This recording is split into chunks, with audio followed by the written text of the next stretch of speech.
որ կողմ նայես շինարարություն է։ Բազմաբնակարանները Երևանի մի շարք հատվածներում արդեն ոչ թե մեկական շենքով, այլ խմբով թաղամասով են բարձրանում։ Զուգահեռ դրան հիպոթեքի արտոնության շնորհիվ կառուցապատումը կտրուկ ակտիվացել է նաև մարզերում։ Այս մասշտաբի նոր բնակֆոնդը դժվար թե վաճառվի, ով փող ուներ արդեն գնել է պնդումներին հակառակ, անշարժ գույքի շուկան շարունակում է աճել։ Տները շարունակում են թանկանալ, գործարքների քանակն ավելանալ։ Նախորդ եռամսյակում գրանցվել է ընդհանուր 261.8 միլիարդ դրամի 8371 առուվաճառք արձանագրել է Կենտրոնական բանկի ուսումնասիրությունը։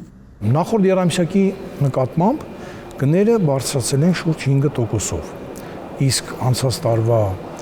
նույն եռամսյակի, այսինքն 2025 թվականի 4 եռամսյակը 24 թվականի 4 եռամսյակի նկատմամբ 12%-ով, ունենք բավականին մեծ գների աճ, շուրջ 5.6%-ով աճել են Երևանում վաճառված բնակարանների գները, իսկ Երևանից դուրս բնակարանների գները թանկացել են ընդամենը 1.9%-ով։ Շուկայի ծավալի, քանակ որակի մանրամասն վերլուծություն տարբերակված գույքի գտնվելու վայրի, մակերեսի, ընդհանուր հիման վրա կազմված համեմատական պատկերներով գլխավոր դրամատանն իրականացնում են կադաստրի ցուցանիշները հատուկ մեթոդաբանությամբ մշակելով։ Միջազգային փորձին համահունչ սկսել են երկրում բնակելի անշարժ գույքի գների ինդեքս բագի հաշվել, տեղեկացնում է բանկի վիճակագրության վարչության ղեկավարը։ Առաջին անգամ է Հայաստանի Հանրապետությունում նման ինդեքս հաշվարկվում։ Բնակելի անշարժ գույքի գների ինդեքսը իրանից ներկայացնում է կոնկրետ եռամսյակի ընթացքում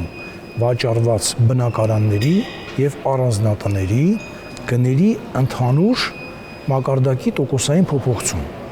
Նախորդ եռամսյակի, նախորդ տարվա նույն եռամսյակի, կൂട്ടակային եւ բազիսային տարվա նկատմամբ։ Իդեպ հնարավորինս ճշգրիտ տվյալներ ստանալու համար վերլուծությունն արվում է այսպես կոչված արտառոց շեղումների արտաքսման մեթոդով։ Այն դեպքում, երբ մարդիկ տան առուվաճառքի անհավանական ցածր կամ բարձր արժեք են գրել պայմանագրում, ծրագիրը դա անտեսում հաշվի չի առնում։ Մնացած հիպոթեկով թե գործակալությունից գնած տների գները իրական թվեր են, արդյունքը արժանահավատ, վստահեցնում են մասնագետները։ Նոր այս գնահատումներն օգտակար են որակել եւ անշարժ գույք վաճառողներն ու կառուցողները եւ բանկերը։ Հիպոթեքի 13% աճ ապահոված ֆինանսական համակարգին հետազոտությունն անհրաժեշտ է բնակարանների գների դինամիկային հետևելու համար։ Չմոռանանք, որ սպառողական ու բիզնես վարկերի տրամադրման դեպքում նույնպես բանկերի ընդունած գրավը հիմնականում անշարժ գույք է։ Դրա կտրուկ թանկանալ էժանանալը ռիսկ բոլորի համար, ասում է Աղաջանյանը։ Եթե անկում լինի, ապա դա ֆինանսական վիճակի վրա բանկերի ինչպես կանդրադառնա։ Մյուս կողմից, եթե կտրուկ օրինակ ասենք փոխարժեքի տատանումներ լինեն կամ գնային այլ տատանումներ լինեն, դա այլ կազդի արդեն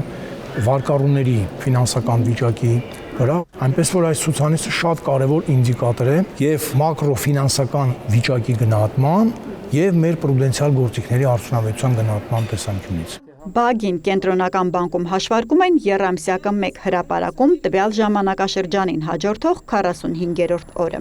Հերմինե Բաղդասարյան, Էդգար Դավթյան, լուրեր։